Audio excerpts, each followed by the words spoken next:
Разказът, който ще прочета, е от книгата на Лостов и се казва "Играта продължава". Ако ви е интересно, слушайте. Аз съм застанал с гръб и може да трепери малко камерата, но ще стабилизираме това в движение. Съзнанието на Арди се материализира под полирана махагонова врата насред абсолютния безкрай. На нея имаше табела, която гласеше "ВИП зала за прераждане". Под нея се мъдреше втора по-малка табела с по-ситен шрифт. Във ВИП залата ограничението за форма не важи. Чувствайте се свободни да приемете форма по ваше усмотрение. В името на вселенските етични норми ви призоваваме да не приемате форма, уронваща престиж на друго съзнание. Друго си е ВИП залата. Арди, например, не беше стъпвал в нея от не помня вече колко цикъла. Насочи импулс към вратата, тя се отвори и пристъпи навътре.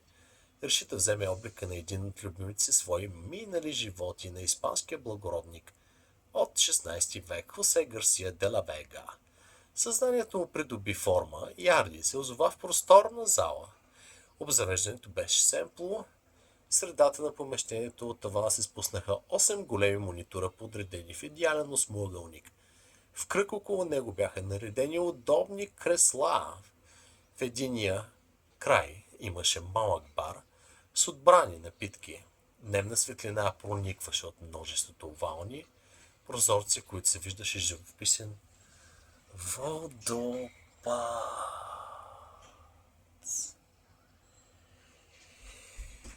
и който образуваше ярка дълга насред тучна екзотична растителност. Някои от креслата бяха заети от други вип съзнания, придобили своите предпочитани форми. Арди се насочи към едно от тях, готов да изпадне в размишления за новия живот, който му предстоеше. "Арди! Арди!" Чу се из залата и той се обърна по посока на гласа. Срещу него с тежки стъпки крачеше един едър червендалест образ, който и сега не можем да видим заради тази силна светлина. И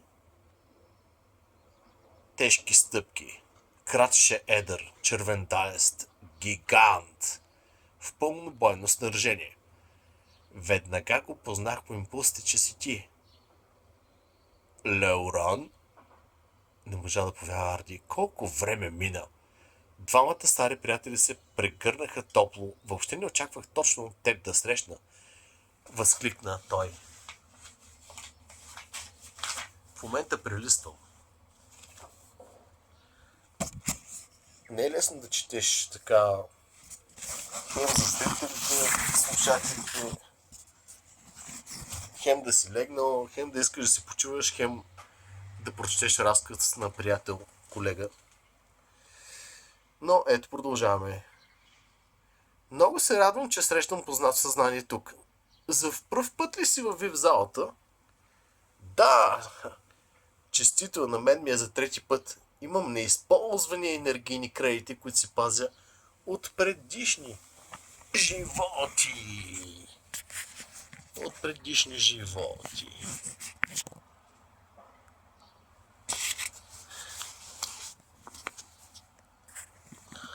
"Хайде да пием по едно." Зарадваха се те и се запътиха към бара. "Голяма кърмична водка със светена вода", поръча Арди.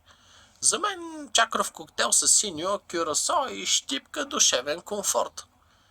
След минута питиетата им бяха сервирани и двамата се очукаха на здраве. Стари приятели, подели Оран. Колко се засякахме последно във физическия свят. Кога беше това? Мисля, че беше преди няколко десетки цикъла, доколкото си спомням се наложи да те изгоря на клада. Аз бях епископ, а ти май някаква знахарка. Имаше драма. Да, разсмя се искрено Леоран и отпи от коктейла си. Между другото, тогава за първ път умрях по такъв начин. Интересно усещане. А после се преродих като гробар. По време на чумна епидемия в Европа бизнесът вървеше като цяло. А, Бих казал, интересно усещане. Радвам се, рече Арди и кимна към него. А като гледам, пазиш хубави спомени от живота си като викинг. О, да, това ми е най-любимия живот от физическия свят. Бях в армията на Кнут Велики, когато завладяхме Англия. Убивахме, плечкосвахме, знаеш как беше тия времена, ти? Живеех в Испания, бях наследник на фамилия с благородническо потекло. Не мога да се похваля с кървави сражения. Ха! Ха! На здраве, приятел, на здраве!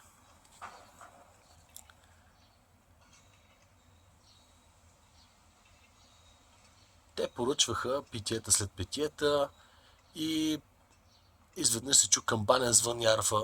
На мониторите нече име светише в червено. Съзнание в образ на български цар се надигна от креслото, се запъти към вратата на края на залата и там пишеше с големи букви «Прераждане!». Да не си спуснеш прераждането, Леоран, засмя се Аркадий. Арди! Арди! се засмя. Леоран погледна към мониторите. Ще има време за още по едно, а между другото твоето име е след моето. 15 метаминути след мен се значи ще се преродим, сима няма 10 наземни години разлика. Това е страхотно. Определено трябва да осъществим връзка в физическия свят. Понякога искрено съжалявам, че там не се срещаме, защото не си спомняме кои всъщност сме и колко време съществуваме като съзнание. Понякога и аз мисля това. Съгласи се Леоран. Но така стоят нещата. В физическия свят обикновено съзнанията, които осъществяват някаква връзка, те едно на милион, общо взето трудна работа да се засекат. При добра карма може да станат духовни водачи или да бъдат обявени за луди. Като второто, разбира се, е по-често. Съдбата обикновено не е на страната на по-доброто съзнание. Ще ми се природи като такъв, рече Арди с надежда. Но тези неща не са пожелания дори и да имам всичките енергийни кредити. Пак няма да мога да се преборя с енергийния принцип на неопределеността. Здраве да е, братко, потупа го по рамото Леоран и чукна чашата си в неговата. Да си пожелаем само хубави животи и пък какво са рекли вселените. На здраве! Хей, а помниш ли кога за първ път се видяхме в физическия свят? Разбира се, мога ли да забравя, ти беше толкова гор, че се беше природил като тиранозавър Рекс и така ми се подиграва, че аз бях някакво дребно земноводно. По едно време те гоних за да те изям, но си заклещих главата между два дънера и ми се изплъзна. Така беше, Арди. От колко време се познаваме? Кажи ми, приятелю.